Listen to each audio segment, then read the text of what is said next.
Class 11th, Subject Physics, 7th chapter, Thermal Properties of Matter. Thermal Properties of Matter.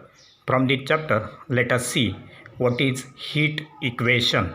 So, heat equation is the equation which gives the relation between the heat received or given out by any body, mass of the body, change in temperature of the body, and specific heat capacity of that body, and therefore that heat equation is given as heat received or given out by that body, that is Q equal to heat received or given out by that body Q will be equal to product of mass of the body M, temperature change of that body, that is delta T, and the specific heat capacity of the body, that is S, and therefore heat received or given out Q will be equal to mass M into temperature change delta T into specific heat capacity S, and therefore this equation will be given as Q is equal to Ms delta T. Ms delta T. Now let us see what is heat capacity or thermal capacity. Heat capacity or thermal capacity. So the heat capacity or thermal capacity of a body is defined as the amount of heat needed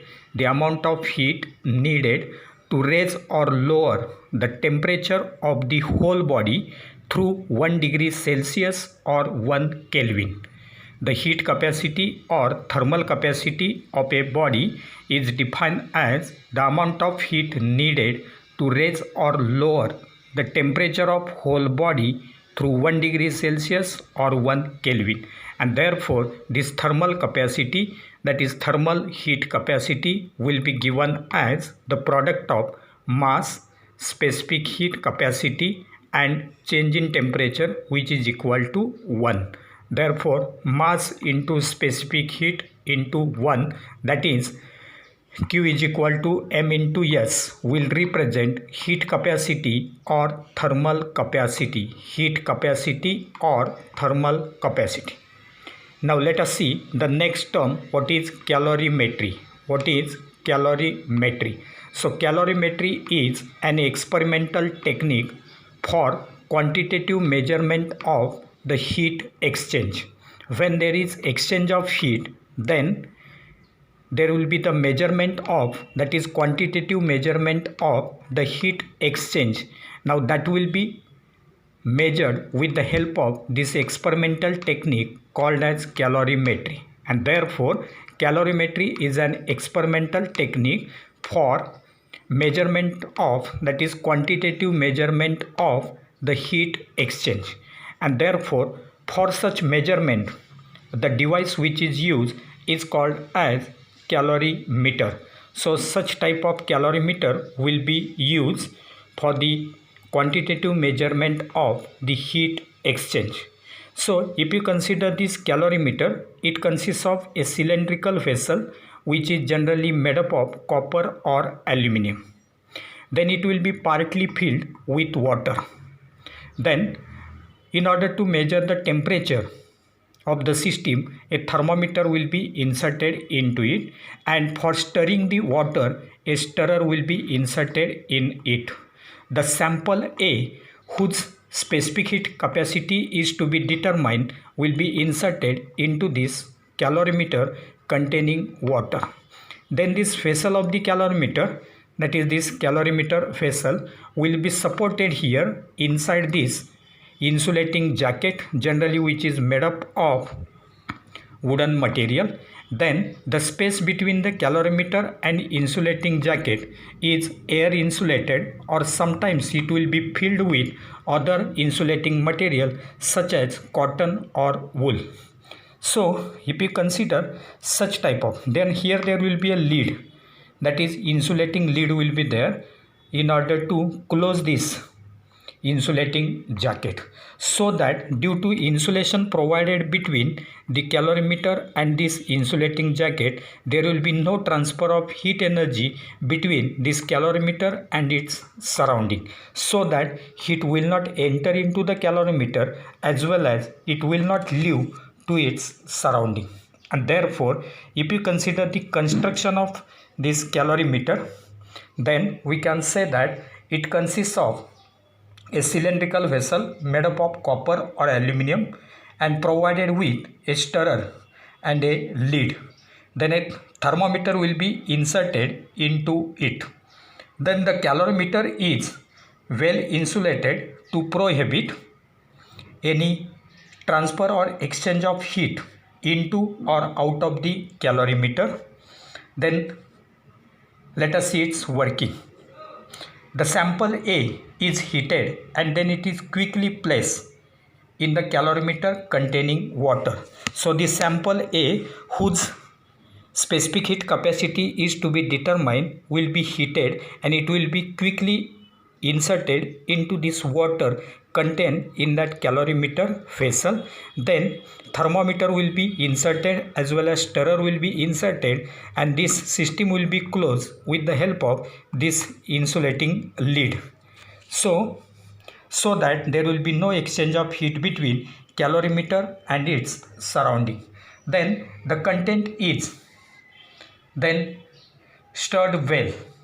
The content will be stirred until the mixture attains the final common temperature, because initially that water will be having lower temperature. That sample is heated so that it will be having higher temperature. As soon as that sample is inserted into water, there will be exchange of heat energy between the sample and water as well as with the stirrer and the copper vessel, that is calorimeter vessel.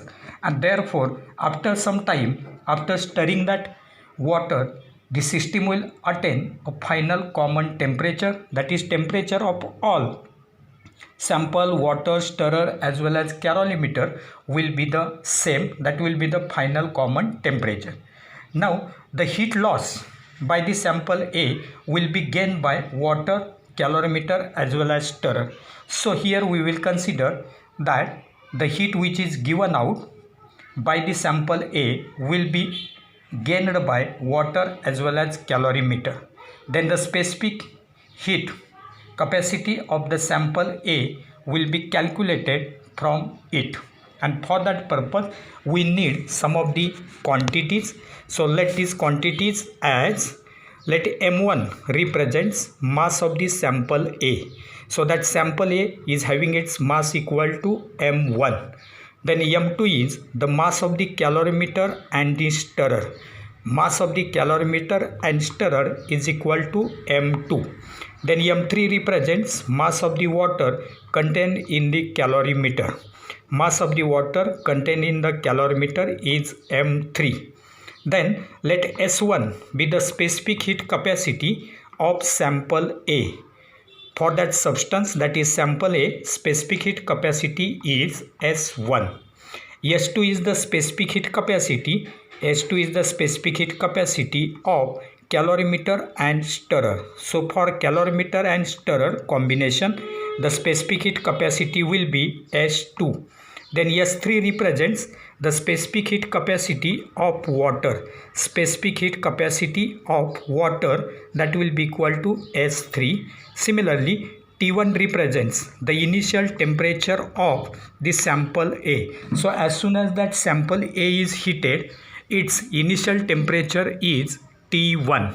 Then T2 will be the final temperature of calorimeter, stirrer and water. So T2 represents the final temperature of calorimeter, stirrer and water, and then T represents the final temperature of the combined system. So T is the final temperature of the combined system, that is calorimeter, stirrer, water and sample. So for that combined system, temperature is T, that will be the final temperature of combined system. Now in this case, the heat loss by sample A, because that sample A is initially having higher temperature.